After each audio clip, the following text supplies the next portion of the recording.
Hey there! You ready to learn about a new energy and meditate on it tomorrow? That's what we're here for. We're at the lovely Adawehi Institute, filming a video to get you ready for the meditation that we do here at Adawehi every Wednesday night. This week's energy happens to be the energy of sharing.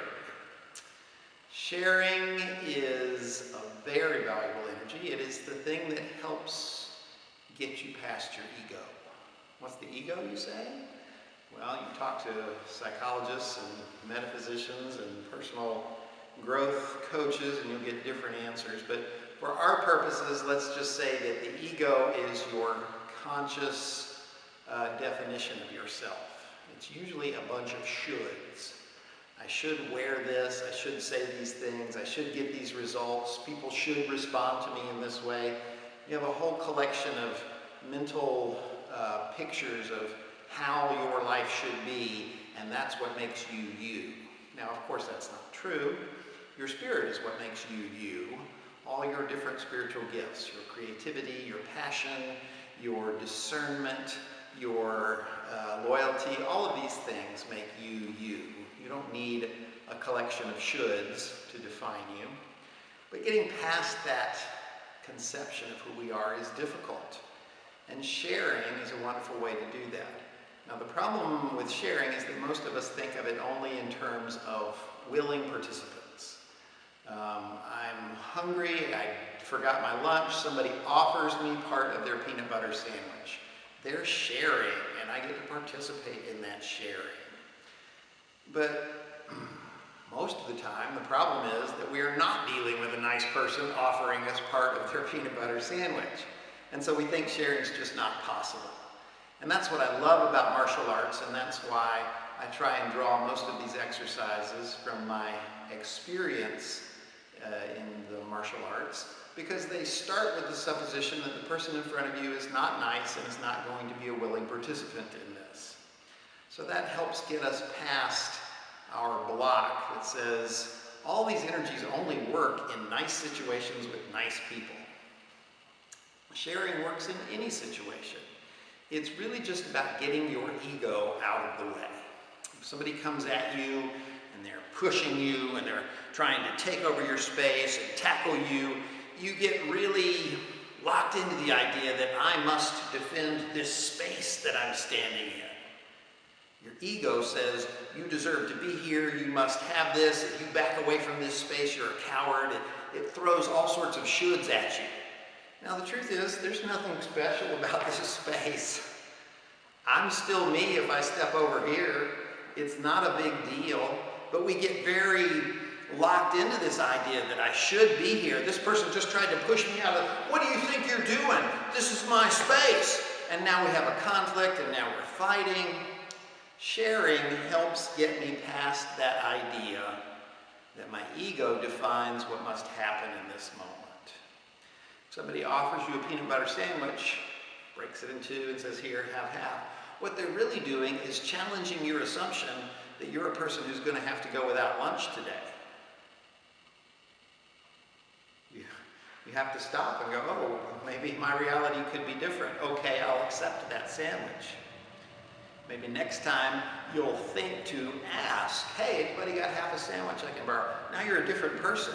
If you've taken that to heart, and it's really changed your ego conception of who you have to be. Well, you didn't bring it, so you got to do without. No, maybe I don't have to do without. That's the beauty of sharing, is it challenges your ego assumptions. And that can happen even in a confrontational situation. The other person may not participate in the sharing. They may not have a breakthrough and go, oh, wait, I don't have to stand in this particular spot. I don't have to expect somebody to say certain nice words to me before I'm okay. They may not get that. It may just be a confrontation to them and they walk away mad and angry and whatever, but you don't have to. You don't have to have the other person be a willing participant for sharing to happen. Sharing is any time you let their output challenge your assumptions about who you are. Whether it's a peanut butter sandwich or a poke in the face, whatever it is.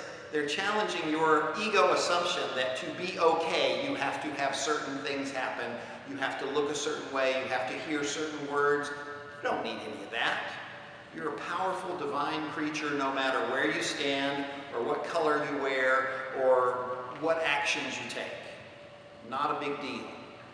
Sharing helps you get to that place. So our technique tonight is for when somebody comes and tries to shove you or tackle you or just in any way push you out of your space. I got it from the martial art of judo, and it's one of the simplest judo techniques in the world. It looks like this. You take a tiny little step, move one foot, step, and pivot. That's it. Step, pivot. And you've got this nice little Vanna White hand gesture that goes with it. Step, pivot. Now this is supposed to catch the elbow and just kind of guide the person past you, and this foot will trip them. So it is a martial arts technique. It is self-defense oriented. Somebody comes at you, they're charging, they're tackling, they're pushing. You step a little and pivot, and whoop, they trip over your foot, and there they go. That's what it is in judo. But for our purposes, we're just going to think of it as something's coming at me, and suddenly I have to decide whether standing here makes me me.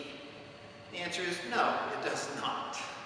If I step and pivot, I've changed my location, I've changed my orientation, and I now have a chance to say, wait, I'm still the same person.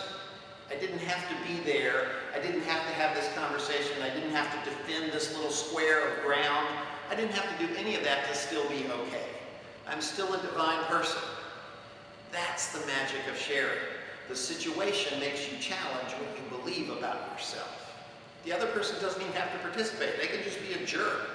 Maybe they challenge their belief too, but you don't worry about that.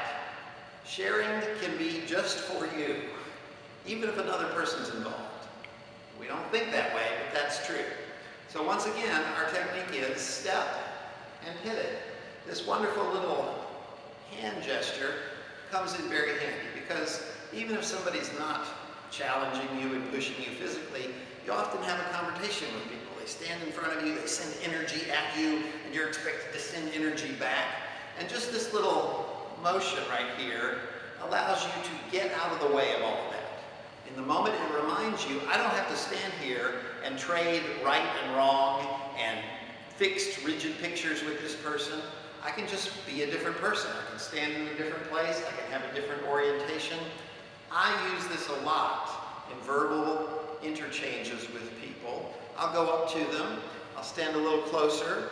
And if we're not seeing eye to eye, I will just touch their elbow a little bit and go, what about looking at it this way? How can we work on this problem? This little gesture just outlines that the problem's out here. It's not between us. There's this problem. And I've just stepped a little closer to them, and my orientation now says that I'm on the same side as you. We have this problem together. There's you and I, and the problem's in between us, and now here's this problem. What are we going to do about it? Just that little gesture can change the mindset of the whole situation because it challenges the idea that we just have to stand here in diametrically opposed positions and throw energy at each other. Every time you use this, even in conversation, even when you're sitting at home thinking of a problem yourself, just step a little and pivot a little. This motion tells you, wait, the thing is out here. It's not me. I don't have to change myself to be a good person. I can just step and pivot. If you love that stuff, you should stay tuned for more training.